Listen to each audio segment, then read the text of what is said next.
结婚办办的，互恁阿爸看卖，伊的查某囝怎有人照顾？啥款？我爱你。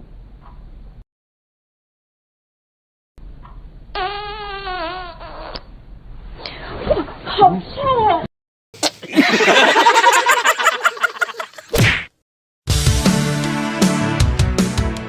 Halo teman spoiler, gimana kabar kalian semua hari ini? Semoga masih dalam keadaan baik-baik aja. Balik lagi sama gue Iqbal si dosis kumplit Sinopak. Kali ini gue bakal bahas film yang dirilis pada tahun ini, garapan sutradara Yin Chen Hao yang berjudul Man in Love. Merupakan remake film Korea Selatan dengan judul yang sama, karya dari Han Dong-wook pada tahun 2014 silam. Film ini menceritakan kisah perjuangan cinta Ah Cheng sebagai si penagih hutang, sosok yang pemberani dan terkadang bertingkah seperti preman. Namun di balik itu semua, terselip rasa kepedulian terhadap sesama. Bisa dibilang baik hati. Ah Cheng mendatangi rumah sakit untuk menagih hutang pada salah satu pasien di sana karena tersangkut urusan pinjaman uang. Ah Cheng bertemu dengan Hao Ting, anak perempuan dari pasien tersebut. Melihat Hao Ting dengan tulus merawat ayah yang sakit dan menanggung lilitan hutang seorang diri, Ah Cheng jatuh hati berjuang untuk mendapatkan cintanya dan ingin meringankan beban Hao Ting. Dengan berbagai cara jitu ia lakukan untuk mendapatkan cintanya Hao Ting. Baiklah, tanpa berlama-lama, langsung saja. Rusak bunting naik tronton, periksa sleting dan selamat menonton. Action!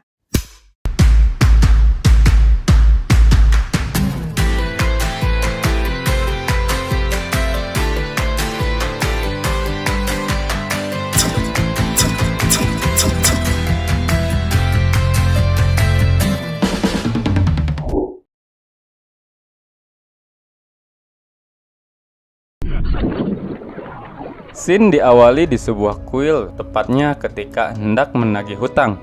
Ah Cheng CS mendatangi seorang lelaki tua yang tak kunjung membayar hutang.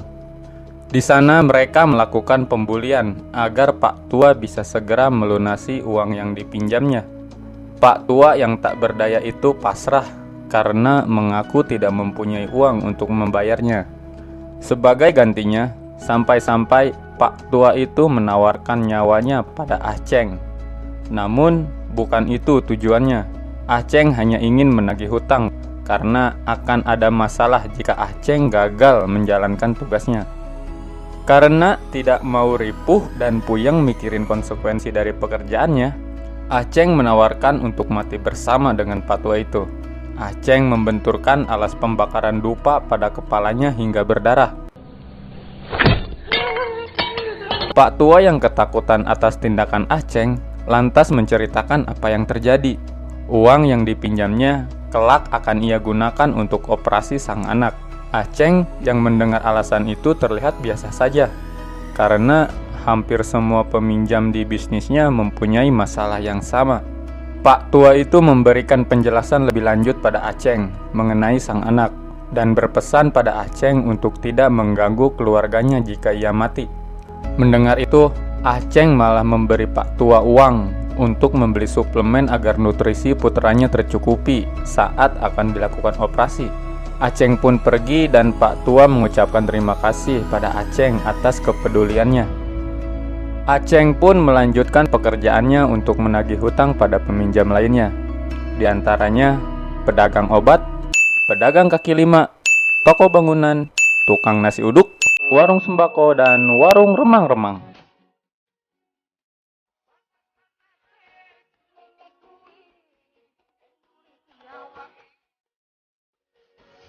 Malesin. Dalam melakukan pekerjaannya, Ah Cheng kerap kali memberikan keringanan angsuran pada pelanggannya. Setelah menagih hutang pada beberapa orang, Ah Cheng menuju kantor tempat dia bekerja. Di sana, Ah Cheng CS bertemu Nyonya Sai dan memberikan uang angsuran dari pelanggannya. Nyonya Sai adalah bos dari bisnis tempat Ah Cheng bekerja. Namun, uang yang disetorkannya kurang, membuat Nyonya Sai kesal dan bertanya pada Aceng mengapa hal itu selalu terjadi. Aceng pun menceritakan persoalan yang ia temui di lapangan. Nyonya Sai yang dipenuhi rasa kekesalan itu lantas memberikan tugas lagi pada Aceng untuk menagih hutang pada pria tua yang berada di rumah sakit. Aceng pun mengajak rekan kerjanya lalu bergegas menangani itu. Sebut saja namanya Jamet. Ketika berada di rumah sakit, Aceng langsung mendatangi pria tua yang sedang terbaring sakit. Tak lama, ada seorang perempuan yang keluar dari kamar mandi. Dialah Hauting, anak dari si pria tua. Mereka terkejut dan saling bertatapan. Rupanya Hauting sedang merawat sang ayah dan akan memandikannya, lalu meminta Aceng CS untuk pergi. Namun Aceng menjelaskan tujuannya pada Hauting dan memberikan surat perjanjian pinjaman. Dengan tegas, Hauting menjawab bahwa ia tak punya uang. Melihat paras Hauting yang cantik, Aceng pun menawarkan sebuah pekerjaan padanya, agar Hauting memperoleh uang dan bisa membayar hutang sang ayah. Hauting yang mengerti akan maksud dari penawaran Aceng CS, lantas menantang Aceng dengan membuka kancing pakaiannya. Mengetahui kelakuan penagih hutang yang sering merudung orang-orang yang berhutang pada perusahaannya, Hauting yang berani melakukan hal itu dikarenakan dalam ruangan itu terpasang beberapa CCTV yang mengawasi mereka, sehingga ia bisa melapor atas apa yang Aceng CS lakukan.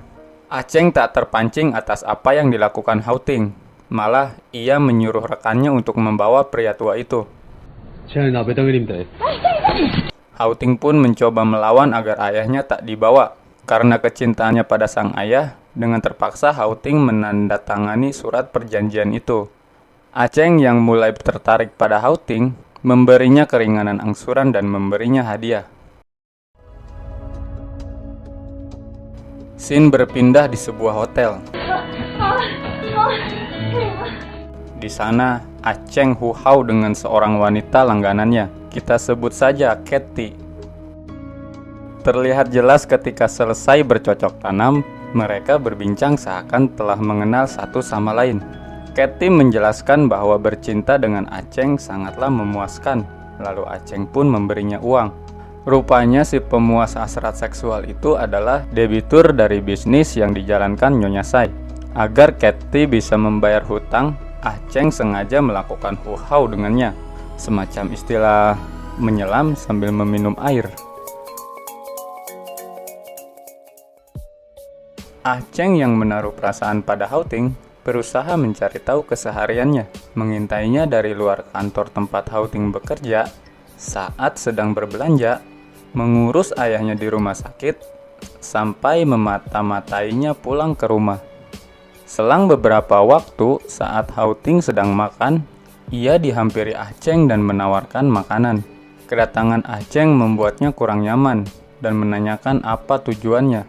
Aceng menawarkan sebuah pekerjaan pada Hauting, berniat untuk meringankan beban yang ditanggungnya. Bukan hanya menolaknya mentah-mentah, Hauting pun bergegas pergi. Di rumah sederhana yang sekaligus dijadikan tempat usaha oleh sang kakak, disinilah Aceng beserta keluarganya tinggal. Sikap kakak yang cerewet, pemarah, dan sering bertengkar dengan suaminya. Kejadian itu membuat Aceng bertanya-tanya, dan bagaimana cara menghadapi wanita semacam itu. Karena pada saat itu Aceng sedang berusaha mendekati Hauting yang mungkin mempunyai sisi keperempuanan yang sama.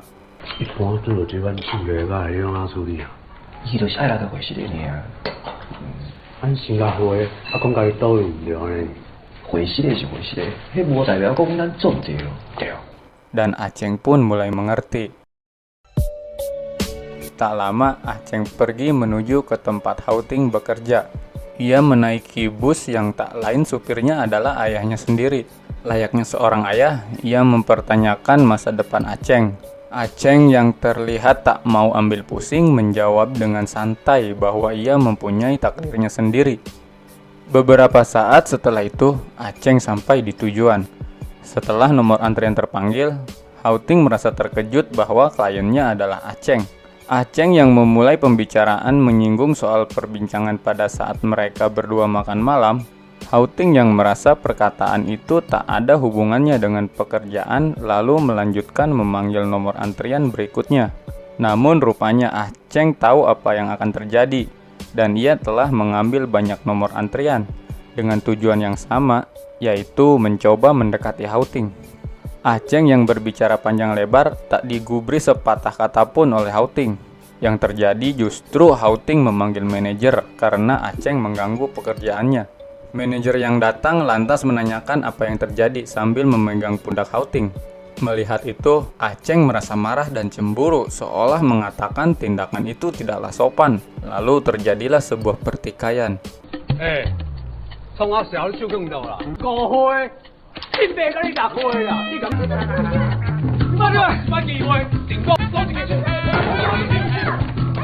Karena situasi mulai runyam, Houting melaporkan kejadian itu pada polisi. Ketika berada di kantor polisi, Houting menjelaskan kronologi yang terjadi pada Pak Wen, salah satu anggota kepolisian, yang tak lain adalah kenalannya Aceng. Namun laporan itu tak cukup kuat dan karena sang manajer tak menuntutnya. Ya intinya sutradara gak pengen kalau si Aceng sampai di penjara. Mungkin bakalan beda cerita. Dirasa sudah tak ada kepentingan lagi, Houting pergi meninggalkan kantor polisi. Suatu ketika, Aceng mendapati ide agar bisa selalu bersama Houting. Ia membuat skema pembayaran lalu menukarnya dengan kencan. Keesokan harinya, ia menemui Houting dan menjelaskan tujuannya. Houting diminta untuk menemaninya berjalan-jalan dan makan-makan. Namun, lagi-lagi penawaran Aceng berakhir menyedihkan.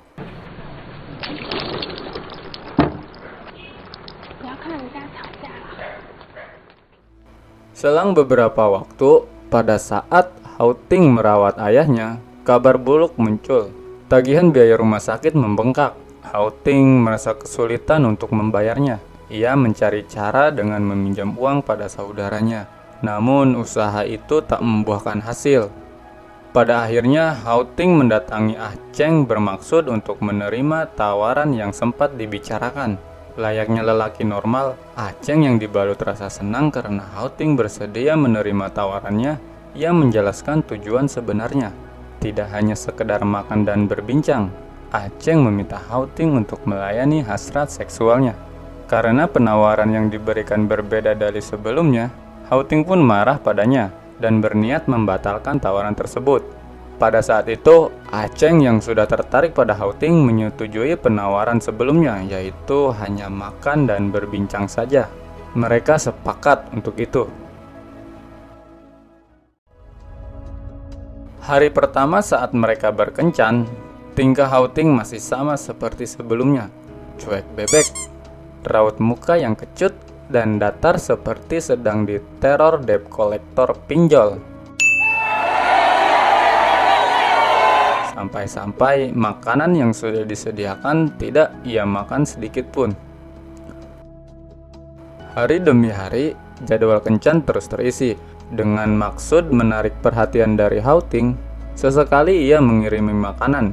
Bahkan Aceng pun merubah penampilannya, dari cara berpakaian dan gaya model rambut. Ketika berada di rumah sakit, sepulang dari tempat kerja, dengan badan yang lelah, muka kusut, dan pikiran yang semrawut, Houting melihat Aceng yang sedang merawat ayahnya. Walaupun pekerjaannya seorang penagih hutang yang sesekali ia harus bertindak kasar, di balik itu Aceng memiliki sikap perhatian yang membuat Houting kagum.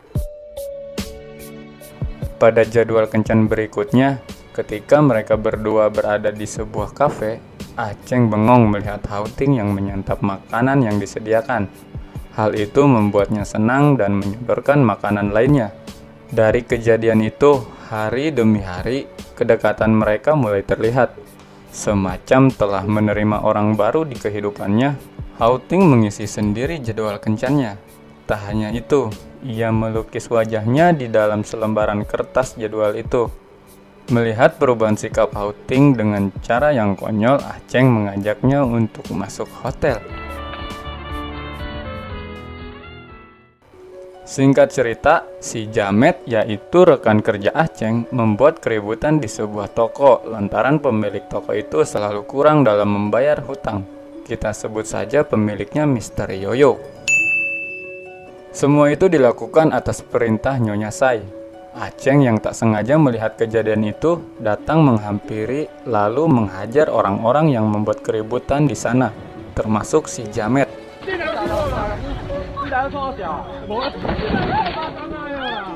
Kejadian yang menjadi tontonan itu dikelilingi beberapa orang termasuk Hauting di dalamnya. Ia melihat Aceng di sana yang sedang membawa pemukul. Hal itu membuatnya menjadi salah paham atas apa yang dilakukan Aceng. Hauting pun pergi dengan rasa kecewa. Tidak lama kemudian Aceng membawa Jamet menuju kantornya untuk memberitahu Nyonya Sai agar anak buahnya tidak mencampuri tugasnya. Namun perlakuan Aceng itu malah mendapati persoalan. Nyonya Sai mengungkit persoalan kebangkrutan usaha kakaknya, dan Nyonya Sai lah yang telah membantu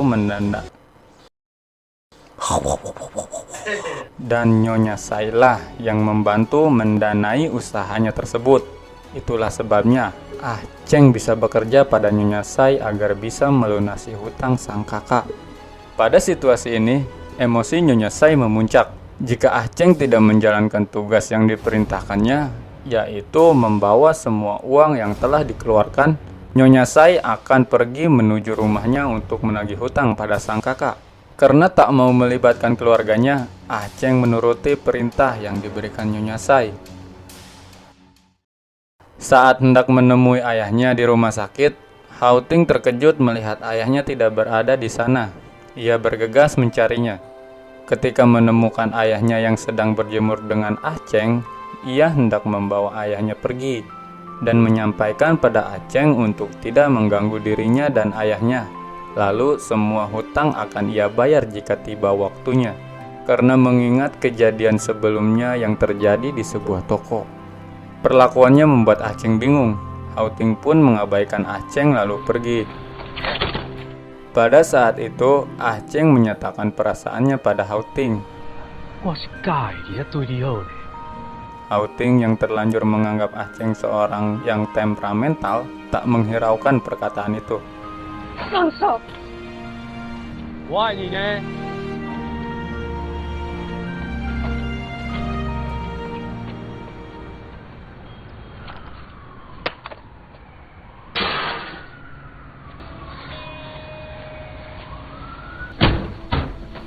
Dibalut rasa patah hati tingkat provinsi, sikapnya menjadi aneh karena perasaannya diabaikan, melampiaskannya dengan mabuk-mabukan dan mendatangi Katy, wanita langganan pemuas seksualnya. Saat itu ia meminta agar segera dilayaninya, padahal ia diharuskan mengantri jika menginginkan seks. Karena Katy sedang melayani Mr. Chen, tindakan Aceng membuat Katy marah padanya karena telah mengacaukan bisnisnya. Belum hilang dari rasa patah hatinya dan belum siap untuk menerima kenyataan, Aceng mendatangi Hauting di rumah sakit, memberitahunya bahwa perasaan yang pernah ia ucapkan adalah sebuah kebohongan. Betapa terkejutnya Aceng ketika mengetahui bahwa ayahnya Hauting telah meninggal.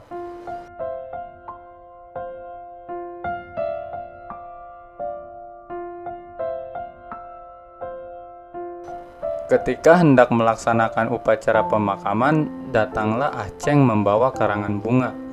Aceng yang mengaku sebagai salah satu keluarganya meminta untuk disediakan ruangan khusus.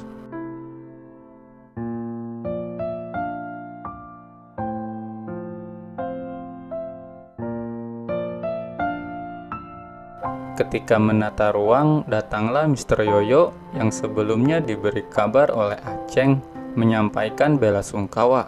Di sana Mr. Yoyo dan istrinya bercerita keributan tempo hari yang terjadi di tokonya dan menjelaskan kejadian sebenarnya mengenai Aceng. Pada akhirnya Hauting pun mengerti bahwa kejadian itu tak seperti apa yang ia pikirkan, justru sebaliknya. Lalu upacara pemakaman pun dimulai.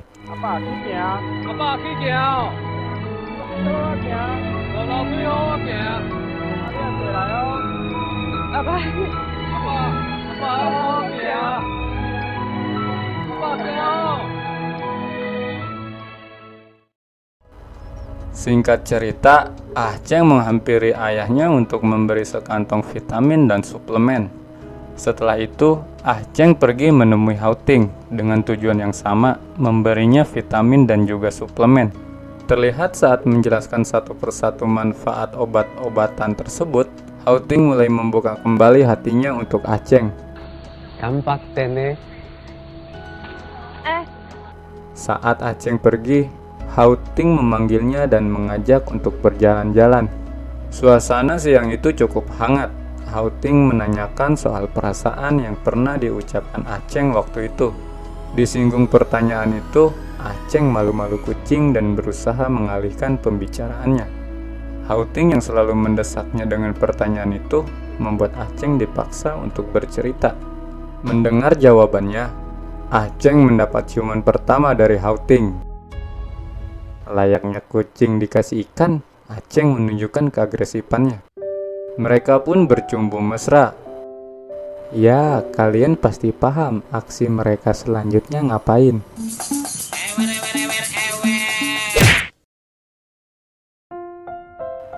Melihat kamar yang dipenuhi poster, Ah Cheng menanyakan hal itu.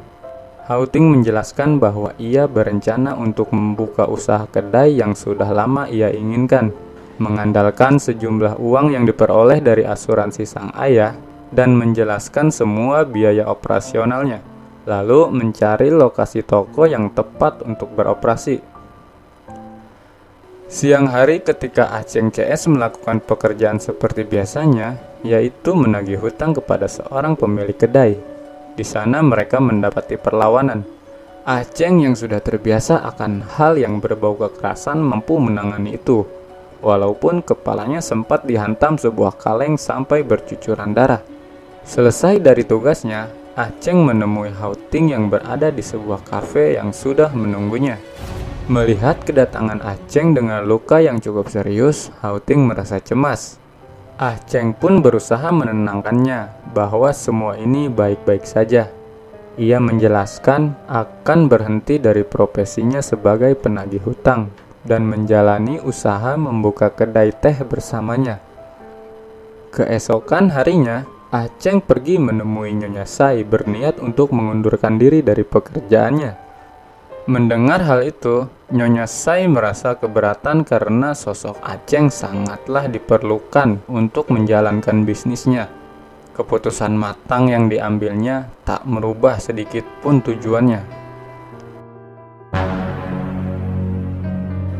Rencana untuk membuka kedai diawali dengan mencari toko di sebuah kantor real estate yang kelak akan mereka pakai.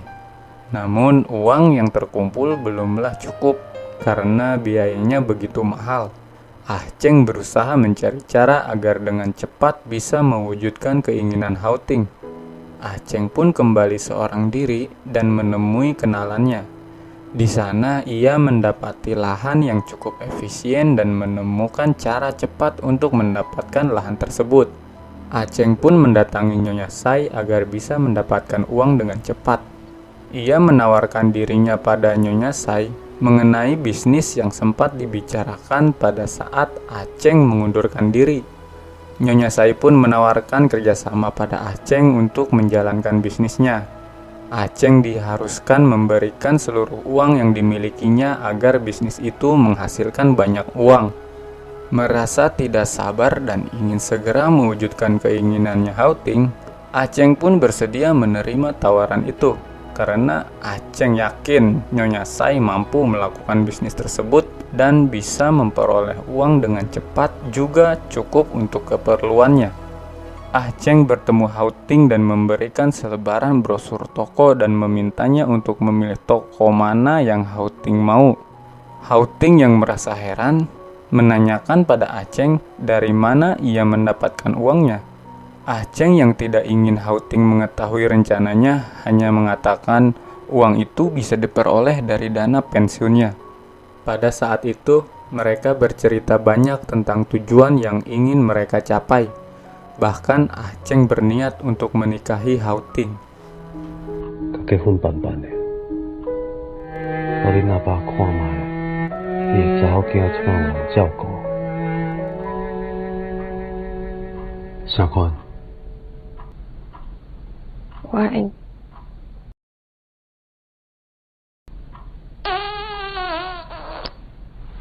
哇，好臭哦！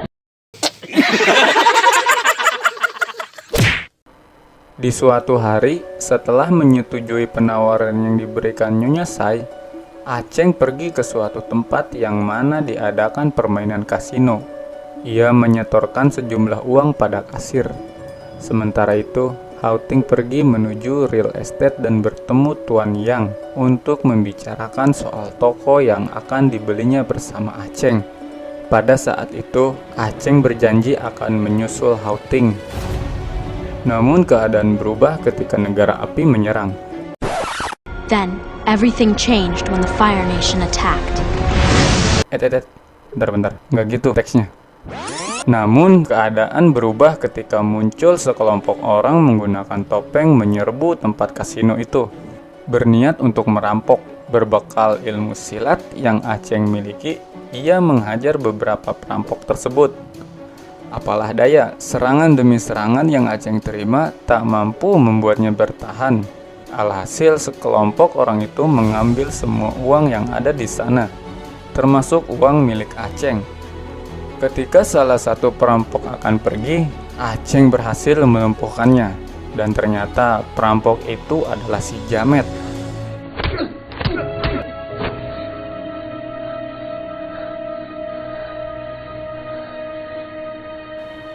Rupanya perampokan itu telah dirancang sebelumnya oleh Nyonya Sai beserta para anak buahnya. Di sisi lain, Hao-ting yang merasa resah karena Aceng tak kunjung datang, mencoba terus untuk menghubunginya, namun tak ada hasil. Akhirnya pertemuan itu tak menghasilkan apapun. Saat bertemu Aceng yang sedang terluka, Hao-ting menjelaskan soal pembelian toko dibatalkan karena Aceng tak kunjung datang membawa uangnya. Dibalut rasa kecewa pada dirinya sendiri, lalu Aceng bercerita tentang apa yang ia alami. 店面的租金，还有要装潢的钱，甲咱的存款，甲恁阿爸的保险金，拢无啊。不是说好要一起爆掉啦！掉，迄是咱所有的钱诶。 Hao-ting yang berusaha menahan emosinya lantas mengajak Aceng pulang. Pada saat itu Aceng menolaknya dan malah menyinggung soal hutang yang dimiliki ayahnya Hao-ting. 我们先回家再说。咱是敢要讲啥啦？是敢要继续啥？要敢要结婚哦？好个歹去！先回家了。恁老爸欠笑呢，你敢有行？凊彩摕几张卡片互你，你就当作买行钱哦。 Emosi Hao-ting tak tertahan lagi. Ia menampar Aceng dan meminta Aceng untuk tidak hadir di kehidupannya lagi lalu pergi meninggalkan Aceng. 笑诶！ 所以你没爱过我啊？啊无咧。 不要让我再看到你。 Dihantui rasa penyesalan yang mendalam, pikirannya pada saat itu kacau. Ia berteriak sehingga mengganggu penduduk di sekitar yang sedang tertidur. Tak lama, dua polisi datang menghampirinya dan menanyakan apa yang terjadi. Karena pikiran Aceng sedang kacau, perilakunya sensitif. Dengan brutal, ia menghajar salah seorang polisi itu. Kejadian itu membuat Aceng berakhir di kantor polisi dan menerima hukuman penjara.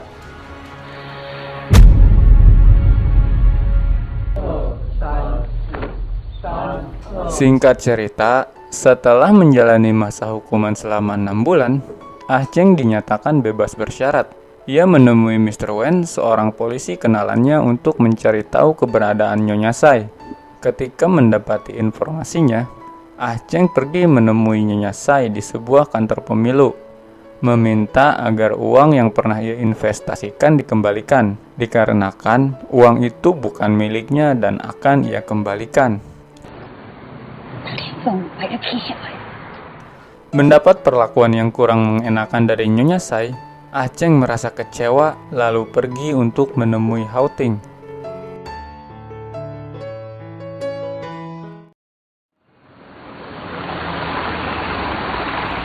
Keesokan harinya, Aceng kembali meminta uangnya pada Nyonya Sai dengan cara mengobrak-abrik kantor. Ia mengancam akan membakar kantornya jika tak mendapatkan apa yang diinginkannya.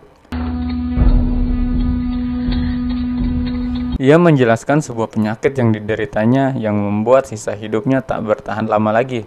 Sebelum itu, Aceng mengucapkan banyak terima kasih pada Nyonya Sai atas kebaikan yang diberikan padanya. Ia tak akan melupakan semua itu. Setelah mendapatkan uang yang dimintanya, Aceng bergegas menemui Hao Ting untuk mengembalikan semua uangnya. Mengingat semua kejadian buruk semasa bersama Aceng, Hao Ting menolak untuk mengambil uang itu dan telah merelakannya.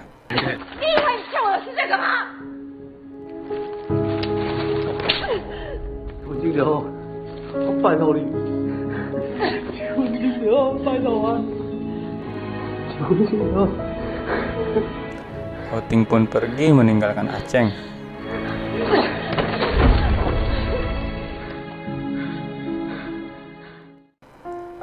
Di malam hari yang dipenuhi rasa penyesalan itu, Aceng memutuskan untuk pulang menemui keluarganya. Di balik perilaku seorang preman, terselip rasa kasih sayang pada sang ayah. Aceng memberikan perhatian pada ayahnya. Ketika dalam perbincangan, ayahnya meminta agar Aceng segera menikah. Keesokan harinya, saat Aceng akan menemui Hao Ting dan berniat mengajaknya untuk diperkenalkan pada sang ayah, rupanya Hao Ting sedang berkencan dengan pria lain. Aceng pun sedih dan mencoba menerima kenyataan itu. Aceng pun memutuskan untuk kembali. Ketika dalam perjalanan pulang, penyakit yang dideritanya kambuh, membuatnya muntah darah sampai-sampai tak sadarkan diri.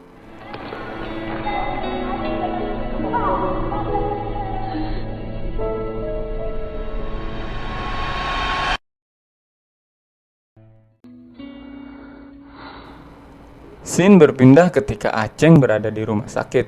Ia heran mengapa bisa berada di sana. Saat seorang suster memberitahunya, ternyata Hao Ting lah yang membawanya ke rumah sakit itu. Pada saat itu, Hao Ting bertemu dengan Mr. Wen, seorang polisi kenalan Aceng.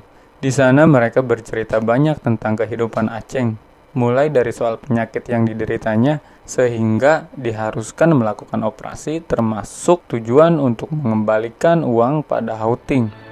他提早出狱是要去治疗的，他不跟你们讲，我想应该是怕造成你们的负担吧。 Hao Ting yang kembali menemui Aceng terkejut melihat Aceng tak berada di sana, membuatnya bertanya pada seorang suster.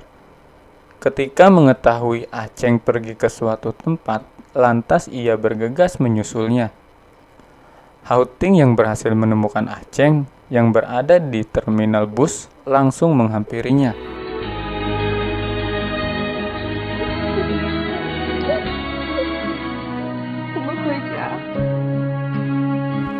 Hari demi hari mereka lalui bersama.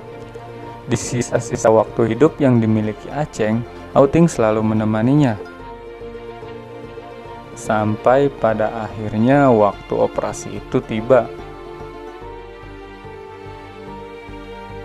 Ketika berada di ruang perawatan, terlihat Hao Ting yang mencoba mengajak Aceng mengobrol.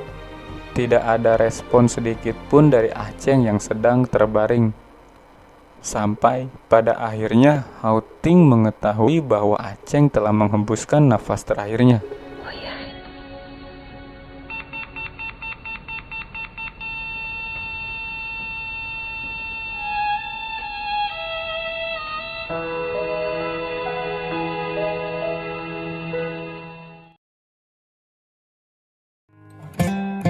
The best thing I did, and I want you to know, was letting you in from Kematian that Aceng membuat moment banyak orang bersedih, termasuk sang ayah. I miss Sebelum kematian Aceng tiba, Aceng sempat bercerita pada ayahnya bahwa ia akan membawa pulang menantu yang diinginkan sang ayah, perempuan yang baik hati dan sangat berbakti. Aceng pun meminta ayahnya untuk menjaga Hauting ketika Aceng telah tiada. Meskipun sosok Aceng telah tiada, segala bentuk kasih sayangnya masih sangat terasa di kehidupan orang-orang terdekatnya. 阿爸，你今晚就要回来回咯。 阿成呢？ 请堅決回來。 Many years have gone by. Kisah pun berakhir, ending yang cukup mengandung irisan bawang merah. I know that Nantikan video selanjutnya, jangan lupa like, subscribe, dan nyalakan lonceng notifikasinya. Stay safe semuanya, tetaplah hidup walau tidak berguna. Gue Iqbal pamit, and peace out.